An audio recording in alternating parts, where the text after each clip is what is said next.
what they don't see is there's another crowd of people waiting to beat the crap out of this guy. They sent lunch money. What can you do? Yes.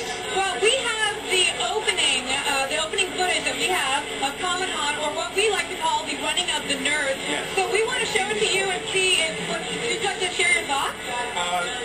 It's not going to be funny. What's okay? There's a, which one is the nerd? You're telling me I'm supposed to focus on one nerd? Yeah, it's not like finding Waldo, Triumph. Oh, okay. Okay, look at that. We're following right there. Okay, that's well, quite enough. Okay, here we go. Okay. Heavy guy, he's a fan of the Fantastic Four food groups. Not, okay, what? Okay. Yes. Oh, he's scared of the camera, looks like. I don't know where you're running from. I don't know. I want to see the boobs again. The boobs? Yeah, oh, well, too late. Oh, yeah, I was like on Olivia or on that guy. Triumph, what can you tell us about TV Funhouse? I mean, the DVD just came out. You have the DVD here. It's the best of Saturn. You don't have the DVD. It's over there. We do. It's okay. Nobody's watching anyway. What? Triumph, how dare you? Claire, I will put myself on you and eat you tonight. I swear to God. You're not Korean. Okay. Look at that DVD. That's what he said. I don't know what that meant. It means that Koreans eat dogs, is what you were saying. All right, I'll take this. All right, driving on. TV Funhouse is one of the classic shows in American television history. It features, if you like me, imagine an entire cast of animal puppets that are not quite as funny. I kid. It's a hilarious show. We have a forum tonight with the creators, and Bob Odenkirk from Mr. Show is coming and moderating our forum. Come on down, nerds. Come on down. Odenkirk, awesome. Well, what I'm saying, it's a DVD here. I mean, the show, I think, pushed some limits, but are we going to have any special features, any extras, Triumph? Yes, we have, you get to see a horse's penis. Oh, fantastic. You get I've always wondered what it looks like. You know, online it's one thing, but on DVD... He's no meat. I know I'm a little toy Rottweiler, but you rub me the right way, I start to resemble a Great Dane. You know what I mean? Well, speaking of, what do you think about humans having sex with animals? What do I think about humans having sex with animals? Why don't we ask an expert? Yeah. Oh, how old is that kid right there? Why are you asking me? We've got the veritable crew of people who basically try to bang anything that will let them. Well, Triumph... I think I'm going to get in more trouble for that question than you did for the answer. yeah, exactly. Yep. Triumph, it's always a pleasure. Thank you for giving us... Yeah, insult the base. Just insult the base, and then it's like, oh, hey, nobody wants to watch, you know, gee. Easily the third most compelling interview I've ever done with a guy who had his hand up an animal's ass. Third? Yeah. Wow, what do you need to do to get to the top? You gotta get elbow deep in a piece, but you never know. Excellent banter. Excellent banter. I'm sorry, I'm just watching now. No, really, so good. Watch. DVD.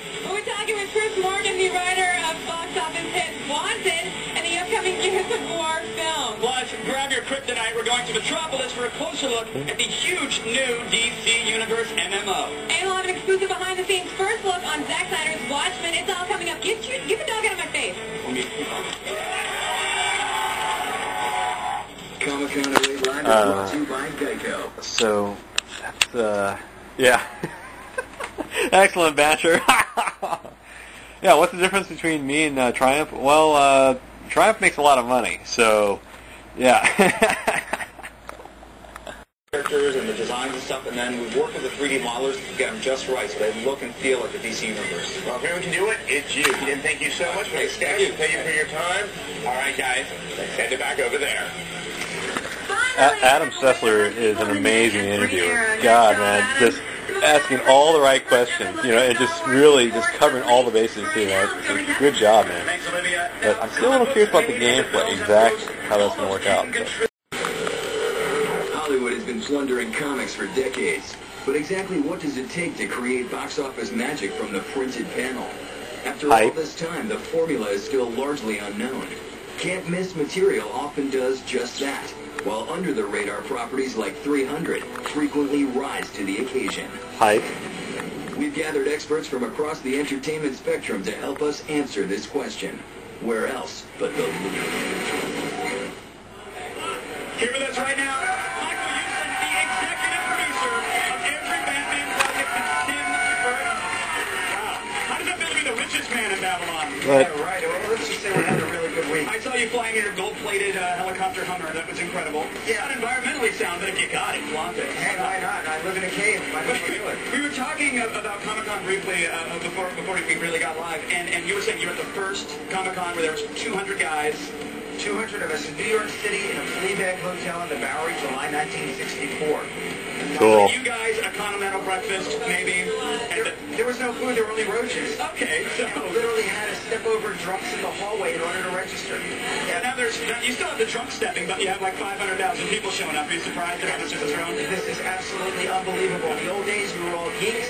Everybody laughed at us, and now guess what? We win. Geek is the new black. It's awesome. I know you have some big news for us, and I want to get to that. But first, I want to get into the loop when we talk about, what does it take to make a comic book into a successful film? I mean, it seems like I was asking that question 2 years ago even, and people still were unsure. Do you think now the studios and the creative guys, they've figured it out?